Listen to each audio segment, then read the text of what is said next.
দাদা, অভিষেক বন্দ্যোপাধ্যায় ঘোষণা করলেন যে 15ই জানুয়ারি নন্দীগ্রামে দুটো ব্লকেরই তিনি সেবাশ্রয় প্রকল্প চালু করবেন, দুটো ক্যাম্প করে। তাতে অসুবিধা নেই, আমরা তো সেবা ডেলি, আমাদের প্রত্যেক দিন সেবা দান করায়। সেবা দান করতে আসছেন মানে হেলথ ফেসিলিটি দিতে আসছেন, তার মানে আপনার পিসি ব্যর্থ স্বাস্থ্যমন্ত্রী হিসেবে। কোন হসপিটালে ডাক্তার নেই, ওষুধ নেই, করছেন ভালো, কোথা থেকে টাকা নিয়ে এসে করছেন তার হিসাব আমি কিন্তু নেব। কোন খাতা থেকে টাকা আসছে, চুরির টাকা কিনা তার হিসাবও আমি নেব। কোন মেডিকেল কলেজ আর হসপিটাল থেকে ডাক্তারকে তুলে নিয়ে আসছেন তার লিস্টও আমি নেব, কারণ এটা নন্দীগ্রাম।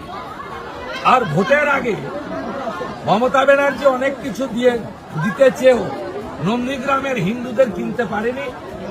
আর ওই একটা প্যারাসিটামল ট্যাবলেট দিয়ে ভাইপো বাবু আপনিও নন্দীগ্রামে হিন্দুদের কিনতে পারবেন। আমি হিন্দুদের আত্মীয়, তারা জানে আছে বলে শান্তি আছে। নইলে আজকে কাজাহারের হাতে, সাউদ্দিনের হাতে, সুফিয়ানের হাতে, রুকুর হাতে, নাজিমুদ্দিনের হাতে নন্দীগ্রাম রক্তাক্ত হতো।